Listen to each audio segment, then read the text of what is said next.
Bom dia, gente linda! Começando mais uma leitura maravilhosa desse livro aqui, A Dieta da Mente, Dr. David Perlmutter. Descubra os assassinos silenciosos do seu cérebro. Antes da gente começar, eu já quero pedir o quê? Já deixa o seu like, já deixa o seu coração. No episódio passado, eu comecei a falar para vocês que isso aqui é comandado por inteligência artificial, e aí acabei me embananando no começo da leitura, perdi o fio da meada, mas então, voltando. Isso aqui, essa telinha aqui que você está vendo, amor, isso aqui é comandado por uma inteligência artificial. E essa inteligência artificial, ela recebe quais estímulos? Ela recebe o joinha, ela recebe os comentários, né? Então, toda vez que você deixa um like, que você deixa um comentário, que você deixa que seja um coração, essa inteligência artificial aqui do YouTube entende que o conteúdo é bom e aí manda para mais pessoas e manda inclusive para você todos os dias de manhã. Você está acompanhando a leitura desse livro aqui todos os dias, 7 horas da manhã? Então não deixa de deixar o seu like e o seu comentário, até porque eu também quero saber o que você está achando, né? Fico aqui eu lendo sozinha e você do outro lado escutando, mas não fala comigo. Fala com a Drica, tá? E se você gosta do meu trabalho, já conhece meu trabalho aqui, temos um curso novo, maravilhoso, chamado Destrave Sua Cozinha Vegetal. Esse é um curso que eu fiz para a Drica de 2017, que parou de comer os ingredientes de origem animal por uma consciência planetária que baixou em mim, e daí, daquele momento, eu fiquei completamente perdida. O que que eu como? Como é que eu vou fazer para substituir essa manteiga? Naquele momento, eu nem fazia uma associação com os assuntos que a gente faz hoje com saúde, né? Mas naquele momento já muitas coisas, muitas caraminholas na minha cabeça. E eu tinha muitas dúvidas, e eu tinha muitas perguntas, e eu não encontrava respostas. Então eu fiz um curso com todas essas respostas. Se você realmente quer parar de comer os ingredientes de origem animal, pensando na sua saúde, esse curso é para você, tá? Porque aí eu junto tudo. Eu junto a Drica engenheira de alimentos com a Drica de 2017, com aquela que foi lá fazer Le Cordon Bleu na Austrália e trabalhou num restaurante 2 estrelas Michelin. Eu junto todas essas Dricas aqui nessa versão que sou hoje, dentro desse curso de extrato. Tá muito maravilhoso. Eu recomendo que você faça. Se você, aqui embaixo, na descrição desse vídeo e no primeiro comentário fixado, sempre tem um link para você falar com a Michelle, que é a pessoa da minha equipe, que vai te mandar um link especial para você comprar esse curso com 50% de desconto. Ele está com essa promoção de lançamento. Provavelmente vai acabar bem rápido, né? A gente tem algumas vagas delimitadas por esse valor, e quando essas vagas forem todas preenchidas, a gente vai voltar ao valor original. Então, corre, aproveita para pagar R$ 97 nesse curso que vale infinitamente muito mais. Estamos na página 85. E aí, vamos lá.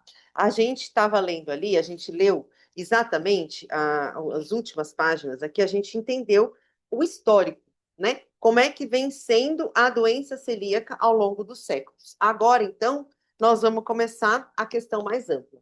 Então, deixa eu colocar aqui nossos 15 minutinhos, né? Para a gente. Tudo certo aqui, ó. Celular, pronto. Vamos lá. A questão mais ampla.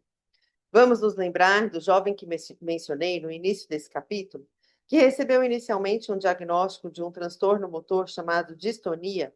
Ele não tinha controle do tônus muscular, o que resultava em espasmos repentinos e intensos no corpo todo,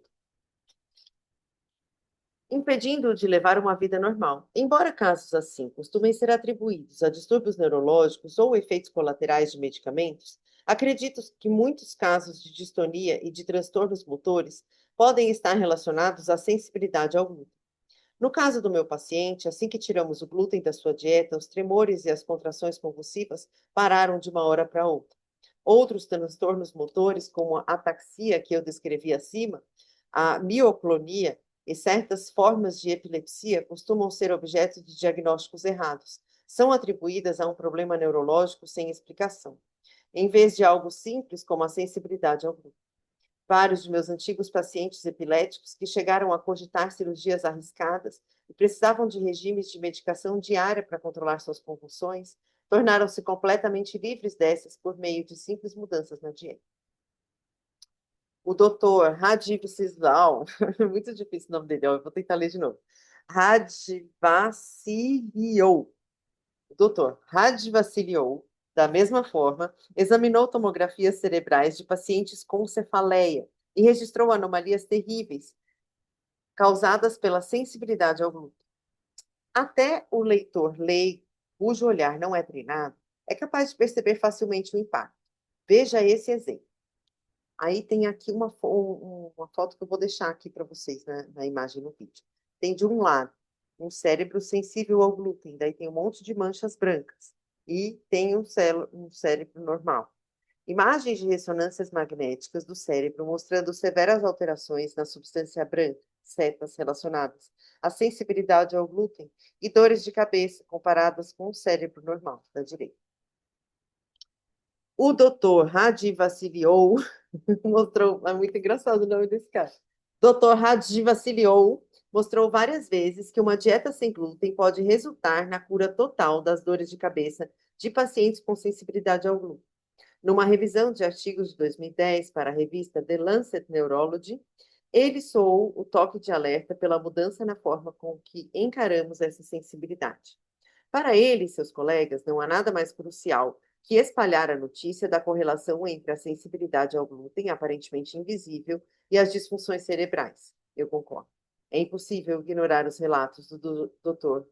Hadi Vassiliou de pacientes com sinais evidentes de déficits cognitivos e sensibilidade ao glúten documentado. Em 2013, ele foi um dos cofundadores do Instituto Sheffield de Transtornos Relacionados ao Glúten, no Reino Unido, e é a primeira clínica do mundo especializada nas manifestações neurológicas de transtornos relacionados ao glúten. Como discutimos, uma das conclusões mais importantes a tirar das novas informações sobre a doença celíaca é que ela não está confinada ao intestino. Arrisco-me a ir mais longe e afirmar que a sensibilidade ao glúten sempre afeta o cérebro. O Dr. Aristo Vodjani, um colega neurobiologista que publicou inúmeros artigos sobre sensibilidade ao glúten, diz que a incidência de sensibilidade ao glúten nos povos do Ocidente pode chegar a 30%. E como a maior parte dos casos de doença celíaca passa despercebido em exames clínicos, hoje se reconhece que a prevalência da doença propriamente dita é 20 vezes maior do que se acreditava 2 décadas atrás. Compartilho o que propôs o Dr. Rodney Ford, da Clínica de Alergia e Gastroenterologia Infantil da Nova Zelândia, num artigo de 2009, apropriadamente intitulado The Gluten Syndrome, a Neurological Disease, a síndrome do glúten, uma enfermidade neurológica. O problema fundamental com o glúten é a sua interferência com as redes neurais do corpo. O glúten está ligado a danos neurológicos nos pacientes, tanto na presença quanto na ausência de doença celíaca. Ele acrescentou: as evidências apontam para o sistema nervoso como o sítio primordial dos danos do glúten, e concluiu de maneira assertiva que o glúten causar danos à rede neurológica tem enormes consequências, estimando-se que pelo menos uma pessoa em cada 10 seja afetada pelo glúten. O impacto sanitário é enorme. Compreender a síndrome do glúten é importante para a saúde da comunidade global. Embora você possa não ser sensível ao glúten da mesma maneira que um indivíduo com doença celíaca, há uma boa razão para eu tê-lo impressionado com os números. Do ponto de vista neurológico, todos nós podemos ser sensíveis ao glúten. Só não sabemos disso porque não há sinais ou pistas exteriores de que um problema que ocorre nas profundezas silenciosas dos confins do nosso sistema nervoso e do nosso cérebro. Lembre-se, no cerne de virtualmente todos os transtornos e doenças estão os processos inflamatórios. Quando induzimos no corpo qualquer coisa que desencadeie uma reação inflamatória, nós nos submetemos a um risco muito maior de uma série de problemas de saúde, de incômodos crônicos cotidianos, como dores de cabeça, confusão mental, até males graves, como depressão e o Alzheimer. Podemos até apresentar argumentos que relacionam a sensibilidade ao glúten a alguns dos transtornos cerebrais mais misteriosos, cuja explicação escapa a milênios dos médicos, como a esquizofrenia, a epilepsia, a depressão, o transtorno bipolar e, mais recentemente, o autismo e o TDAH. Em 2015, pesquisadores italianos acrescentaram psicose do glúten ao vocabulário médico, ao relatarem o perturbador caso de uma criança com psicose que podia ser atribuída a uma sensibilidade não celíaca ao glúten. A simples ideia de que o glúten pode induzir psicose em uma criança é chocante. Abordarei essas relações mais adiante. Por ora, minha intenção foi lhe dar um panorama da questão.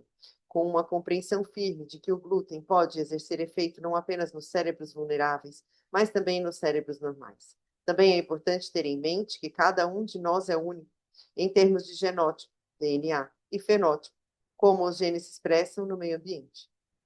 Processos inflamatórios não tratados podem resultar em obesidade, doenças cardíacas em mim, enquanto a mesma condição pode se traduzir numa desordem autoimune em você. Uma vez mais, recorrer à literatura sobre a doença celíaca pode nos ajudar. A ciência nos permite identificar padrões ao longo da desordem, que podem ter consequências para qualquer pessoa que ingere glúten, mesmo sem manifestar a doença celíaca. Diversos estudos, por exemplo, mostraram que quem sofre dessa doença tem um aumento significativo na produção de radicais livres, e os danos que isso provoca afetam a gordura, as proteínas e até o DNA do nosso corpo. Como se não bastasse, também se perde a capacidade de produzir substâncias antioxidantes no corpo, devido à reação do sistema imunológico ao glúten. Caem, em especial, os níveis de glutationa, um importante antioxidante do cérebro, assim como os de vitamina E, retinol e vitamina C no sangue. Todos são fundamentais no controle dos radicais livres no corpo. É como se a presença do glúten desativasse o sistema imunológico a ponto de ele não conseguir auxiliar as defesas naturais do corpo. Então eu pergunto, se a sensibilidade ao glúten pode comprometer o sistema imunológico, a que outras coisas ele também pode abrir portas? Pesquisas recentes mostraram que a reação do sistema imunológico ao glúten leva à ativação de moléculas sinalizadoras, que basicamente desencadeiam os processos inflamatórios, e mais do que isso, estimulam uma chamada enzima COX-2, que leva a uma produção maior de substâncias químicas inflamatórias. Se já ouviu falar em remédios como Celebra, ibuprofeno e até aspirina, você sabe que é a enzima COX-2 responsável pela dor e pelos processos inflamatórios. Na prática, essas drogas bloqueiam a ação da enzima, induzindo assim a inflamação. Níveis elevados de outra molécula inflamatória chamada TNF-alfa também foram observados em pacientes de doença celíaca. Elevações dessas citocinas são um sinal característico do Alzheimer e de praticamente todas as demais condições neurodegenerativas. Conclusão: a sensibilidade ao glúten, com ou sem a presença da doença celíaca, aumenta a produção de citocinas inflamatórias, e essas são decisivas nas condições neurodegenerativas. Além disso, nenhum órgão é mais suscetível aos efeitos deletérios dos processos inflamatórios que o cérebro. Embora a barreira hematocefálica sirva como uma espécie de guardiã para que certas moléculas não passem ao cérebro pela corrente sanguínea, esse sistema não é infalível. Diversas substâncias se esgueiram por esse portal, provocando efeitos indesejáveis. Mais adiante entrarei em maiores detalhes a respeito dessas moléculas inflamatórias e a forma como podemos usar os alimentos para combatê-las. Já é hora de criarmos um novo padrão para aquilo que consideramos sensível ao glúten. O problema com o glúten é muito mais sério do que se imagina, e seu impacto na sociedade muito maior do que jamais se estimou. Daí, aqui a gente encerra esse subcapítulo. Vamos começar um outro. O glutão na alimentação contemporânea. Se o glúten é tão ruim assim, como podemos sobreviver tanto tempo nos alimentando dele? A resposta simples é: não comemos hoje o mesmo tipo de glúten consumido quando nossos ancestrais descobriram a forma de plantar e moer trigo. Os grãos que comemos hoje guardam pouca semelhança com aqueles que entraram para a nossa dieta cerca de 10 mil anos atrás. Desde o século XIX, quando Gregor Mendel publicou seus famosos estudos cruzando plantas diferentes para chegar a novas variedades, nós nos aprimoramos na mistura e cruzamento de cepas para criar progenes incomuns no que diz respeito aos grãos. E embora essa configuração genética e nossa fisiologia não tenham mudado muito desde o tempo dos nossos ancestrais, a nossa cadeia alimentar passou por uma transformação rápida nos últimos 50 anos. A indústria alimentícia moderna, inclusive a bioengenharia genética, nos permitiu reproduzir grãos que contêm um tipo de glúten menos tolerável que aquele presente nos grãos cultivados algumas décadas atrás. Se isso foi intencional para aumentar a produtividade, atrair o paladar do consumidor, ou as duas coisas, eu não vou discutir. Mas uma coisa é certa: os grãos contemporâneos, repletos de glúten, são mais problemáticos do que nunca.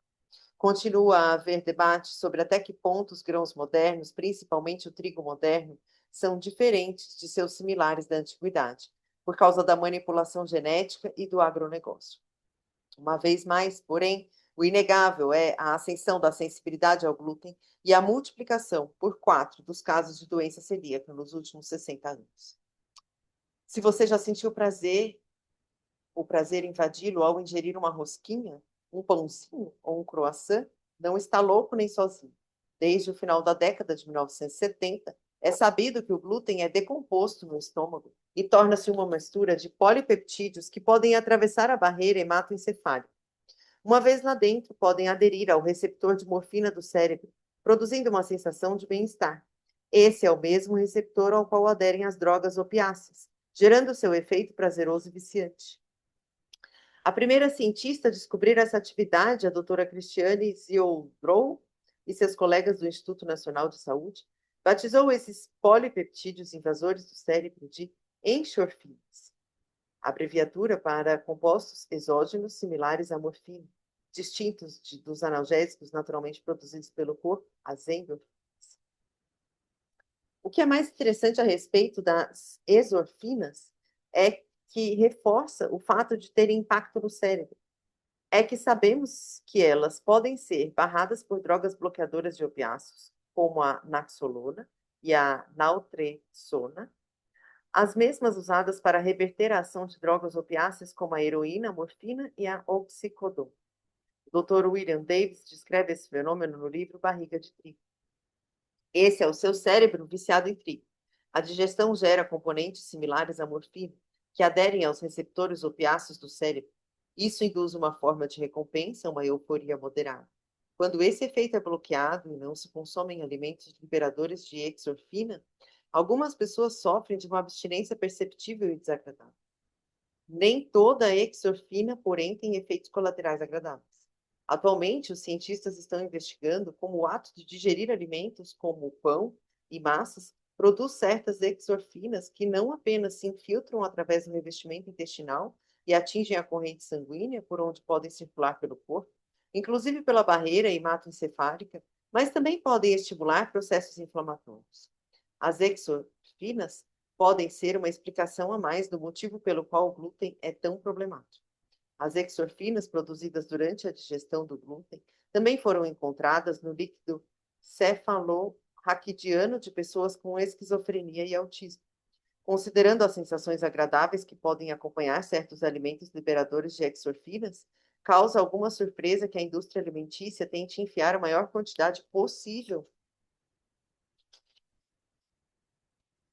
de glúten em seus produtos? E provoca algum choque encontrar tanta gente viciada nos alimentos repletos de glúten de hoje em dia, insuflando as chamas não apenas dos processos inflamatórios, mas da epidemia de obesidade? Acredito que a maioria de nós conhece e aceita o fato de que o açúcar e o álcool possam ter propriedades que causam boas sensações, que nos induzem a voltar a consumi-los. Mas alimentos que contêm glúten, seu pão de forma integral e seus cereais instantâneos, é surpreendente a ideia de que o glúten possa mudar nossa bioquímica, chegando até o centro de prazer e o vício do nosso cérebro. Surpreendentemente, surpreendente e assustadora. Significa que temos que repensar a forma como classificamos esses alimentos, caso sejam realmente agentes modificadores de nossas mentes, como prova a ciência. Quando vejo as pessoas devorando carboidratos repletos de glúten, como é assisti-los acendendo um cigarro. É como assisti-los acendendo um cigarro. O glúten é o fumo da nossa geração. Não apenas a sensibilidade ao glúten é muito maior do que percebemos, causando danos em potencial, em algum grau, sem que saibamos, mas o glúten se esconde onde menos se suspeita. Está em nossos molhos, condimentos, bebidas e até nos cosméticos, sorvetes e cremes para as mãos. Está escondido em sabonetes, adoçantes, produtos com soja. Está presente em nossos suplementos alimentares e produtos farmacêuticos mais conhecidos. A expressão não contém glúten está se tornando tão vaga e desprovida de sentido quanto orgânico e 100% natural. Certo. Eu vou parar por aqui, tá? E a gente continua amanhã com a página 92. Hoje já é quinta-feira, então amanhã é sexta-feira, quando a gente tem o nosso resumo ali dentro do Saudabilize. E aí a gente já vai começar com uma história real, né? Eu estou achando assim muito interessante mesmo. A gente não tinha ideia, né? Eu não tinha nem ideia disso. Bom, então é isso, meus amores. Beijo, até amanhã.